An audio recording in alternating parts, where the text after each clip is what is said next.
Hello दोस्तों। जब भी हम सिविल सर्विस एग्जाम की बात करते हैं और उसकी शुरुआत की बात करते हैं तो एक शब्द है जो हम सबके पास जरूर आता है या सुनते हैं, वो है एनसीईआरटी। कोई कहता है कि एनसीईआरटी पहले पढ़ लो तो यूपीएससी आसान हो जाता है। कोई कहता है कि एनसीईआरटी से ही सारे सवाल आते हैं। तो कोई कहता है कि मैंने एनसीईआरटी पढ़ी ही नहीं। तमाम तरह की एनसीईआरटी को लेकर आप लोग बात सुनते होंगे। और चूंकि आप लोग जो सपना देख रहे हो उसको अचीव करना चाहते हो, उसको पाना चाहते हो, तो आपको लगता है कि मैं कोई गलती ना करूं। और फिर आपके मन में कई तरह के सवाल आते हैं। एनसीईआरटी पढ़ूं कि ना पढ़ूं? पढ़ूं तो कैसे पढ़ूं? एनसीईआरटी की कौन कौन सी किताबें पढ़ूं? और क्या कहीं एनसीईआरटी को पढ़ना समय की बर्बादी तो नहीं? क्योंकि मैंने तो पढ़ा है एनसीईआरटी अपने स्कूल टाइम में। तमाम तरह के सवाल आते हैं और तमाम तरह के उसके जवाब भी मिलते हैं। पर वो सारे जवाब फिर से कुछ सवाल खड़े कर देते हैं, क्योंकि वो जवाब ना व्यवस्थित होते हैं और ना ही उन जवाब के केंद्र में आप होते हो। वो केवल जवाब इग्नोर करने के लिए दे दिया जाता है कि बस हाँ ये कर लो वो कर लो, कोई साइंटिफिक तरीका नहीं होता। सही बात है। सहमत हो? सारे सवाल आपके मन में भी आए थे, अभी भी है, जवाब मिला? ठीक। जनाब ईस्ट के ऑक्सफोर्ड में पढ़ रहे हैं और उनको अभी भी ये जवाब नहीं मिला। यहाँ हर बच्चा यूपीएससी की तैयारी करता है, हर सीनियर 3 इंटरव्यू देके रहता है और इनको अभी तक जवाब नहीं मिला, तो फिर आप लोगों को जवाब कहाँ से मिलेगा? तो हाँ, जो मैंने सीनियर वाली बात बोली वो थोड़ी व्यंग था, क्योंकि यूपीएससी के साथ एक बहुत बड़ा समस्या है कि हर इंसान जो यूपीएससी दिया होता है और फेल हो गया होता है तो उसके 3 झूठ पक्के होते हैं कि मैंने इंटरव्यू दिया था, मेरा 1 या 2 नंबर से रुका था और किस्मत ने मेरा साथ नहीं दिया। ठीक। चलो हम अपने फिर टॉपिक पे आते हैं। तो अब सवाल है कि एनसीईआरटी और सिविल सर्विस में एग्जाम में क्या रिलेशन है, हमको इन दोनों के बीच में संबंध पढ़ना है। तो हम सबसे पहले तो ये पढ़ें कि एनसीईआरटी है क्या। इसको ज्यादा टाइम नहीं देंगे, क्योंकि ये लगभग लगभग आपको पता है कि एनसीईआरटी किताबें हैं, कक्षा 6 से 12 तक की होती हैं और इन किताबों को भारत सरकार के द्वारा प्रकाशित किया जाता है। एनसीईआरटी संस्था है, वो पूरी तरह से इसके समर्पित है कि बच्चों को सबसे बेहतर गुणवत्ता वाली किताब मिले। सिलेबस क्या हो, उस सिलेबस को कैसे डिजाइन किया जाएगा, उसको कैसे किताबों में लिखा जाएगा और कैसे उस किताब को बेहतर आउटकम में कन्वर्ट किया जाएगा, ये सब एनसीईआरटी का काम है। और बेसिकली ये सब एनसीईआरटी स्कूल के बच्चों के लिए करता है। पर सवाल है कि एनसीईआरटी और यूपीएससी में रिलेशन कहां से आ जाता है? तो फिर दूसरा है कि सिविल सर्विस एग्जाम से इसका रिलेशन कैसे है, क्यों है? और फिर तीसरी बात इसमें आ जाती है कि एनसीईआरटी को पढ़ना है तो कैसे पढ़ना है, पढ़ना कैसे है, फिर कब पढ़ना है,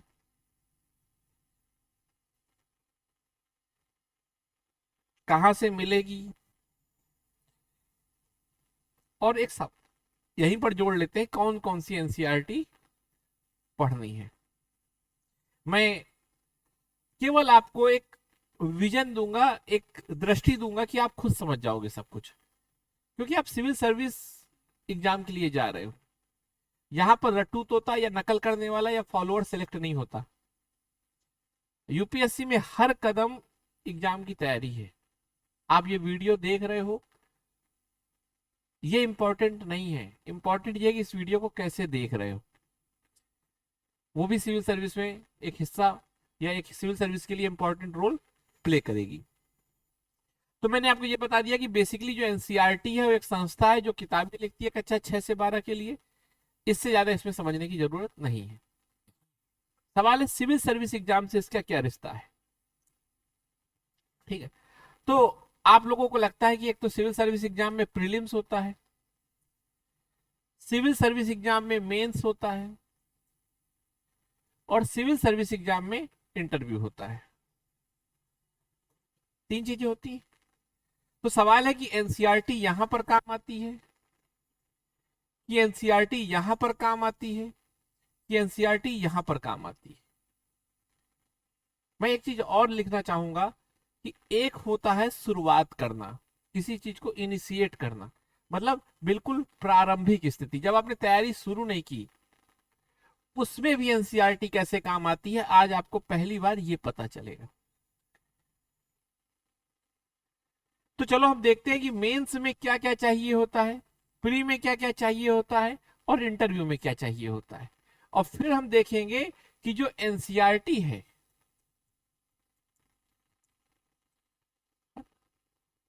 वो मेंस वाला आइटम दे पाएगी, या एनसीईआरटी जो है वो प्री से रिलेटेड दे सकती है जानकारी, या एनसीईआरटी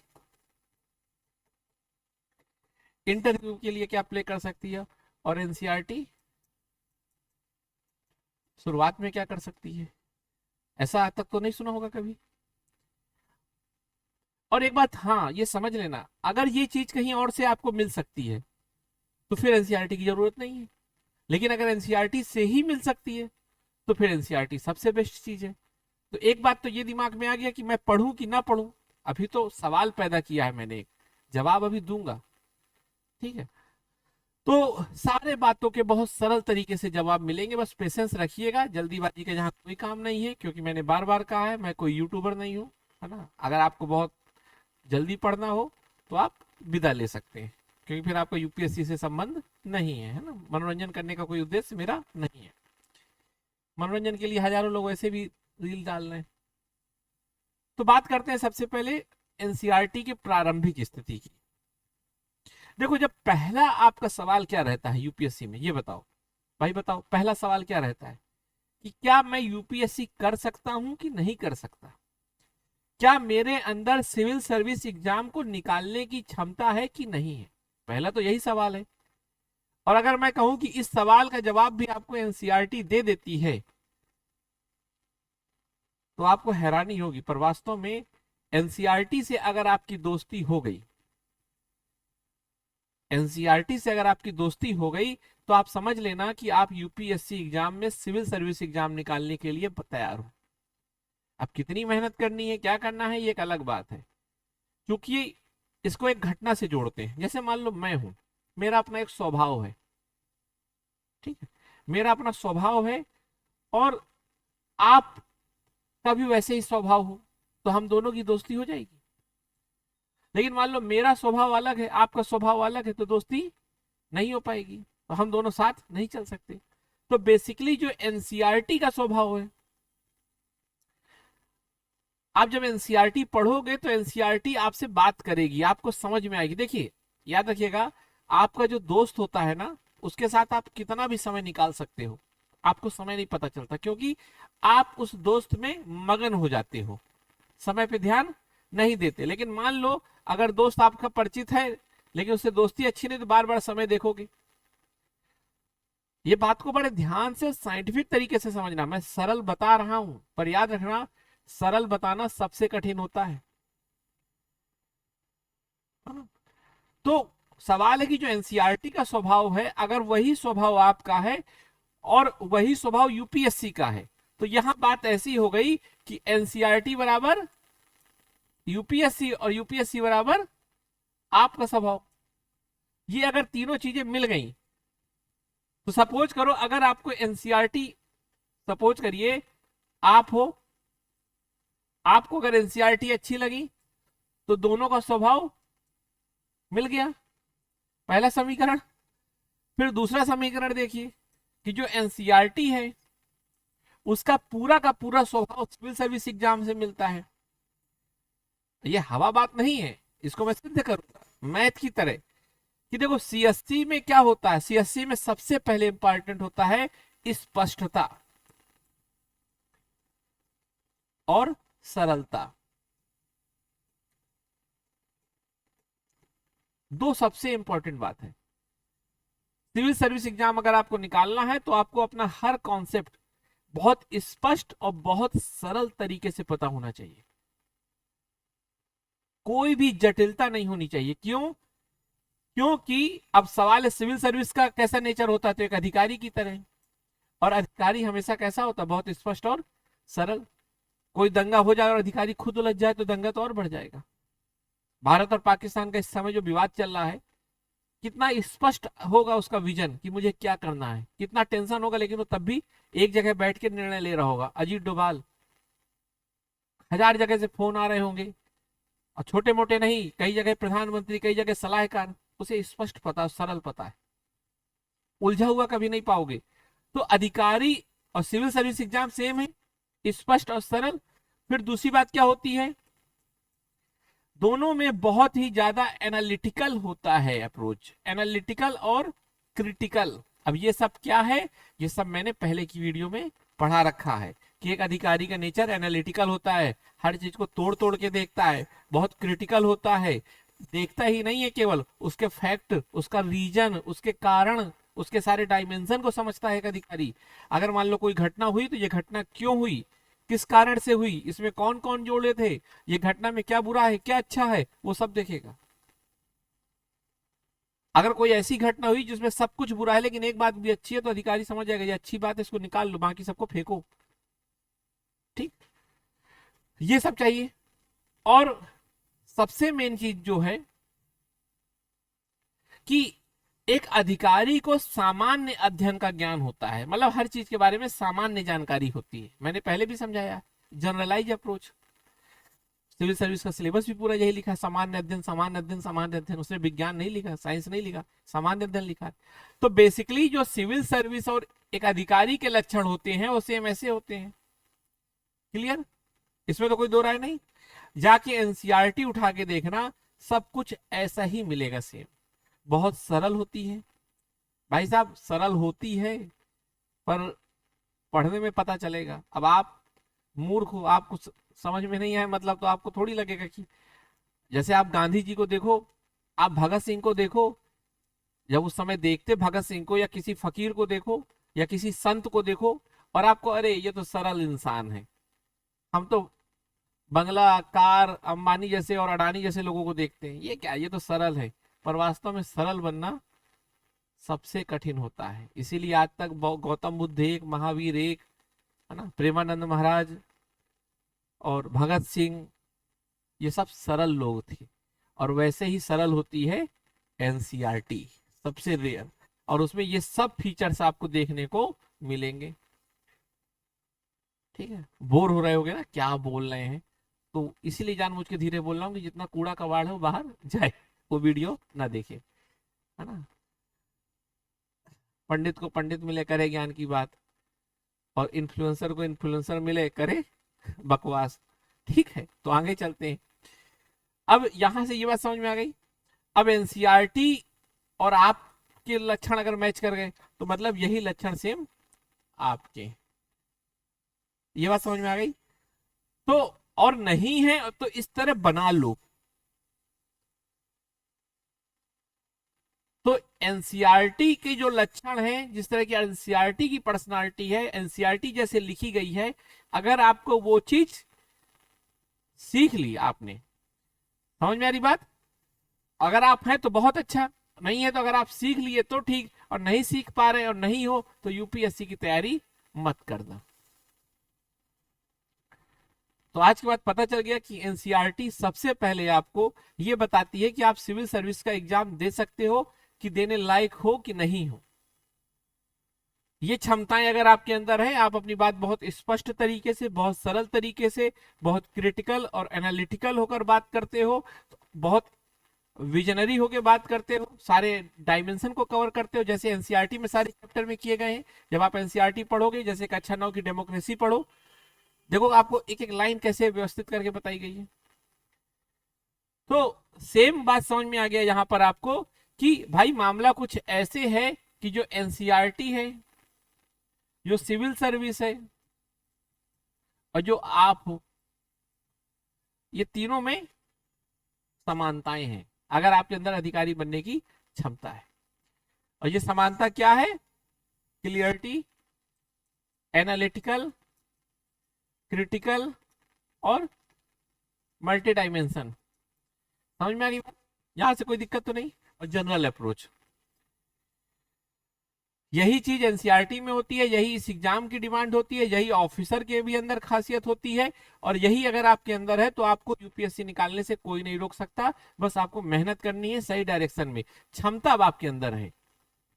यहां तक बात समझ में आ गई? चलो अब आगे चलते हैं। ये वाली स्थिति पूरी हो गई, इसमें तो कोई दिक्कत नहीं। अब मेंस में आते हैं, प्री में बाद में आएंगे, हमेशा मेंस ही पहले पढ़ा जाता है। तो बेसिकली मेंस में क्या होता है कि तीन चीजें बहुत जरूरी हैं। एक तो मेंस में आपको जनरल नॉलेज होना चाहिए, सब चीजों का सामान्य अध्ययन, या जनरल स्टडी लिख लो,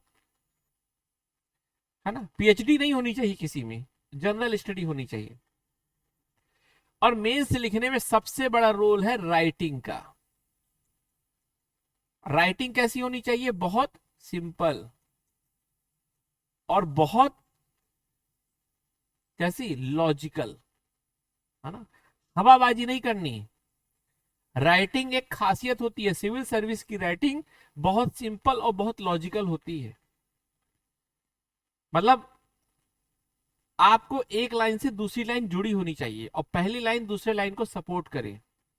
जैसे जिस राज्य में गरीबी होती है वहां पर बाल विवाह और मृत्यु दर ज्यादा होती है, जैसे बिहार, ऐसे लिखना चाहिए। एक एक चीज बहुत स्पष्ट और एक दूसरे से जुड़ा हुआ, और हवाबाजी नहीं, बिल्कुल साइंटिफिक तरीके से लिखा जाता है। चूंकि, क्योंकि, इसलिए ऐसे लगा के लिखा जाता है। और वो चीज केवल आपको एनसीईआरटी ही सिखा सकती है। तो अगर आप एनसीईआरटी पढ़ोगे तो मेंस में लिखना कैसे है ये आपके अंदर डेवलप हो जाएगा। अब बताओ इससे बड़ी एनसीईआरटी की क्या जरूरत। आज पहली बार सुन रहे होगे ना कि एनसीईआरटी तो सोचा था कि पढ़ने के लिए होती है, वो तो होती ही होती है, लेकिन उससे भी ज्यादा जरूरी है एनसीईआरटी लिखने के लिए होती है। अच्छा, एक तो आप सिंपल, दूसरा लॉजिकल, तीसरा है लिखने के लिए शब्द कौन से चाहिए, है ना। लिखने के लिए शब्द क्या चाहिए। जैसे मैं कहूं कि वो अपना कार्य करता है, लेकिन मैं कहूं वो निष्पादन करता है, दोनों में अंतर दिखा। परिष्कृत है ना, या अग्र सक्रिय भूमिका निभाने की आवश्यकता है। आप कहोगे ये सब कैसे शब्द बोल रहे हो, तो ये ऑफिसर के शब्द हैं, एक ऑफिशियल शब्द है। मतलब आप जब अपनी भाषा प्रयोग करो, जैसे नोटबंदी हो गई, नहीं, विमुद्रीकरण हो गया, तो हर भाषा के कुछ औपचारिक शब्द होते हैं। उन औपचारिक शब्द के बिना आप अच्छा आंसर नहीं लिख सकते, ना कि हिंदी में ना ही इंग्लिश में। अब कहो भारत में महंगाई की बहुत समस्या है, महंगाई के कारण सब लोग परेशान हैं। अरे भाई, मुद्रास्फीति होता है, हमारी जीडीपी को धुआंधार बढ़ना चाहिए, ऐसे नहीं, समृद्धि बड़ी तीव्र होनी चाहिए। तो ये शब्द जो शब्द हैं, मैं बहुत आराम आराम से मजे लेके इसे पढ़ा रहा हूँ, क्योंकि मुझे लगता है कि बच्चे को हर चीज समझ में आनी चाहिए बहुत धीरे धीरे, क्योंकि जो सिंसियर बच्चे हैं लाखों में कुछ ही हैं, लेकिन उनको अगर समझ में आ गया तो मजा। तो सबसे मेन बात क्या है? वो कैब। अब बताओ, वो कैब सिंपल, लॉजिकल। तो आज के बाद याद रखना कि सीख जाओगे आप बिना एनसीईआरटी के, लेकिन सीखने में लगेगा आपको 3 साल। एनसीईआरटी पढ़ लोगे तो तुरंत सीख जाओगे। जैसे मान लो मैं यहाँ एड्रेस लिख दूं आपको, तो आप सीधे वहां पहुंच जाओगे, वरना पहुंच तो जाओगे, घूमते रहोगे, गलतियां करोगे, 10 लोगों से पूछोगे, 10 जगह अपना पैसा खर्च करोगे। ये बात पता चल गई। और कई बार तो मेंस में सीधे कंटेंट, या कहिए सीधे क्वेश्चन ही एनसीईआरटी से आता है। जैसे ज्योग्राफी, जानकर हैरानी होगी आपको कि ज्योग्राफी में 80% सवाल जो मेंस के हैं आज तक एनसीईआरटी के कक्षा 11 की किताब से आए, खासकर भौतिक भूगोल या फिजिकल ज्योग्राफी के। अजीब लग रहा है ना, लेकिन सारे सवाल इसी से आते हैं।